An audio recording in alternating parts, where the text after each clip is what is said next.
Here's a Craigslist story for you that I've never told anybody. It's a story of trust, betrayal, and just sheer fuckery. Back 2001 to 2006, a lot of people didn't really know about Craigslist and the resale business. I know it's gonna in your mind, you're like, what? Understand, it's 2013. If you came in the game in 2009, 2010, 2011, it was a prerequisite to get into the game. And even with that, many folks are still not using Craigslist. Well, this is going to be an add-on to a video I did earlier. I had a friend. We met out on the storage auction trail, met him first few weeks it was out there. We were both starting in the same place. We were friends. We helped each other out, buddy. But the thing is, he was not a nerd like I was. And he was a hustler. You know, he had this going on, he had this going on. And the thing is, I found out about Craigslist within weeks or maybe months of it being announced in Atlanta. Because, you know, Craigslist is everywhere right now. But in the beginning, it was only in a few cities. So I was pimping Craigslist for a long time. So I take him under my wing and we talk and we share trade secrets. But he's my friend. He's my buddy. He's my buddy.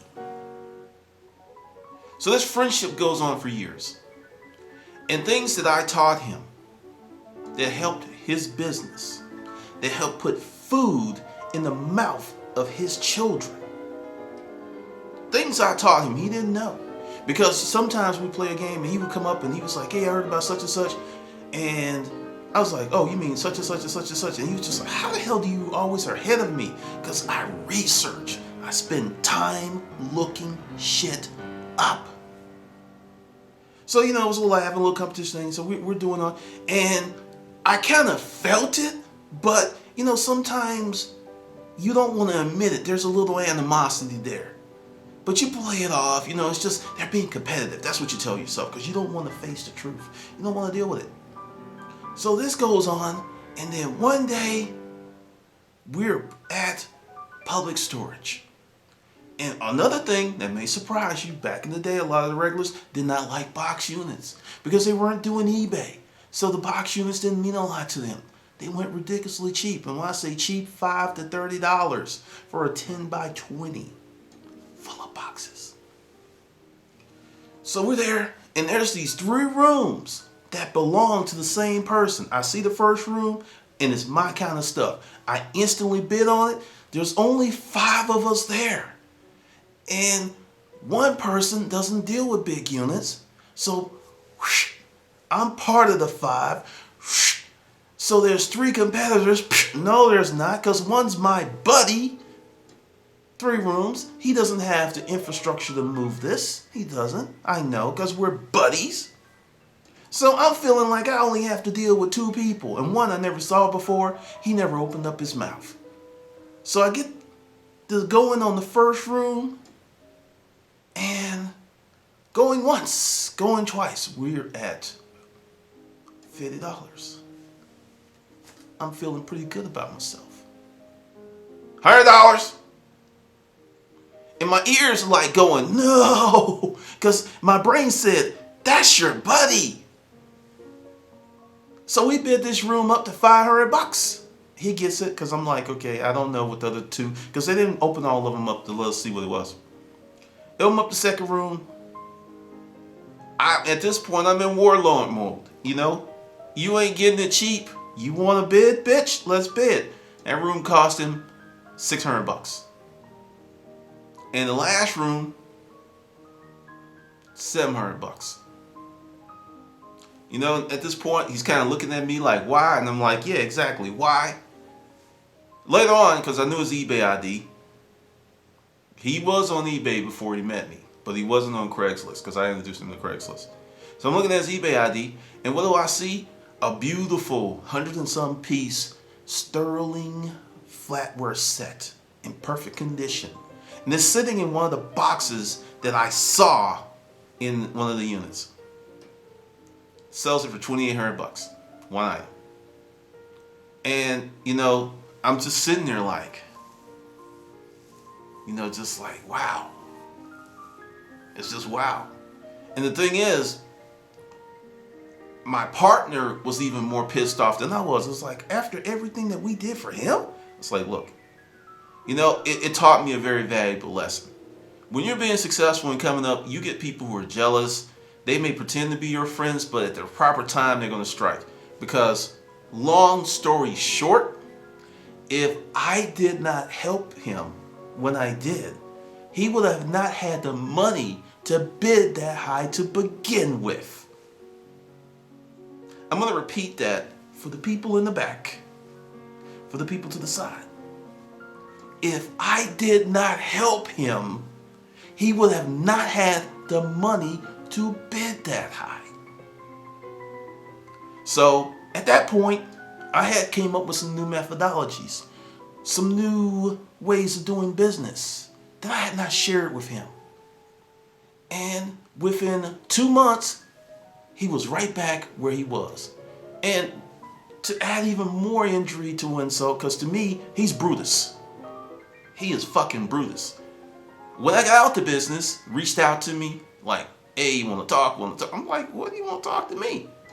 Because the thing is, when I left the business, he was pretty much where he was when I met him. So, this is the thing. If you have someone helping you and you want to stab them in the neck, why would you be surprised when they no longer want to help you? Because that is one of the things that just really puzzles me.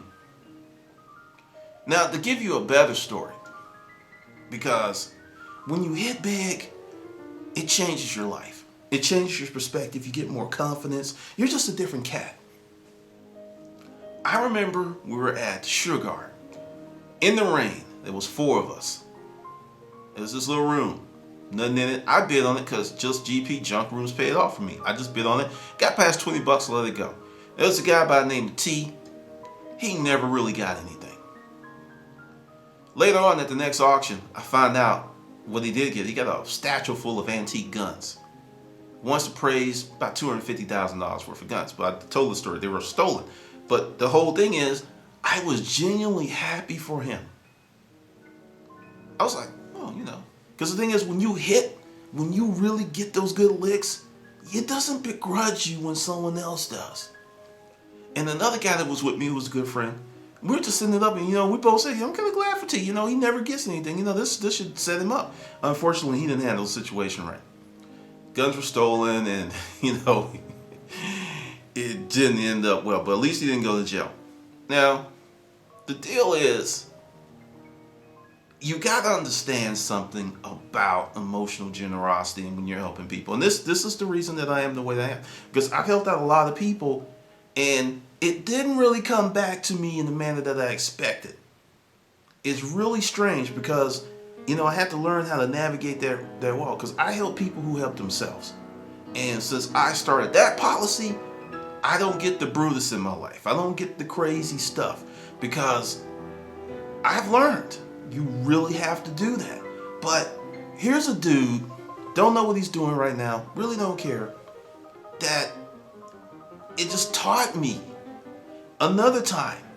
Because, in the books I was talking about, hey, you got to be a data junkie. You got to be on top of your information. One little thing that, I knew where all auctions were. Guy I never met, he being a good dude, we go to auction. Perfect situation. Think I'm gonna get a killer unit for $100. It ended up costing me $1,800 because I told this dude where the auction was. So I know I'm not the only one experiencing this. I can't be. It's just not me. I'm not like that. So what I'm saying to you is, when you're out there trying to be helpful, what's your true intention? Because my thing is, and I had to learn how to direct my thoughts and really be more aware of what I was doing. I learned that I wasn't really thinking at all when I did these things. I really wasn't thinking. It was just like, okay, there was no goal, there was no agenda. I was just doing. And in that space, it opened up room for anything to happen. And when I started doing stuff on purpose, with an intent, an intention, an agenda, contrive, whatever you want to call it, those things stop happening. It is amazing how you think and what you do, because a lot of people just go off and just do stuff and not really think, and then something janky happens and they're like, what the hell? You weren't thinking janky, you weren't thinking roar, you weren't thinking anything at all. So this is the thing, because we live in this age and people are like, hey, we're all community and this and that.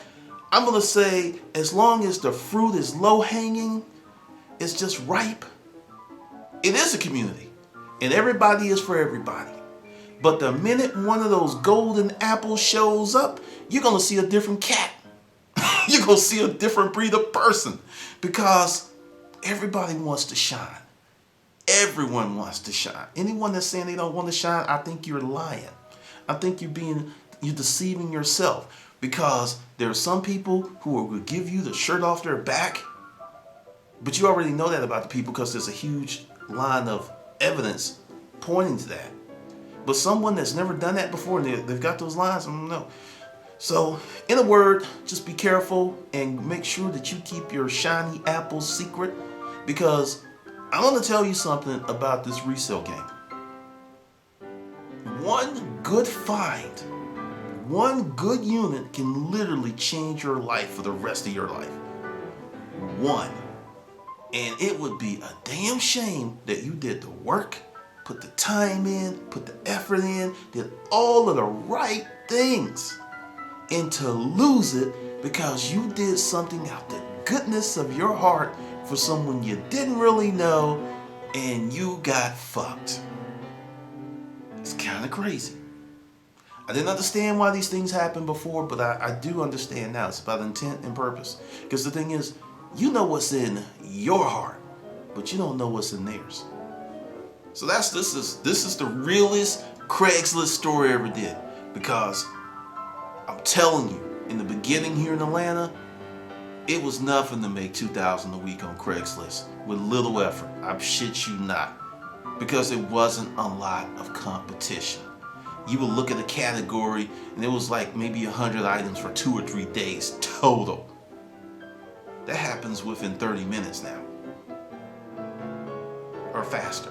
So, this is the thing, people talking about sharing information. You share information with someone who is not your buddy, who's not appreciative, who's jealous of you.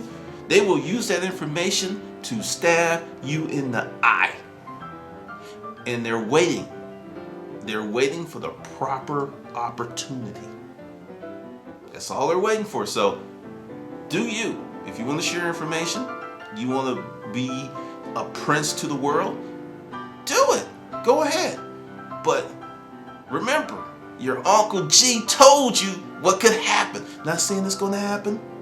I hope it doesn't happen.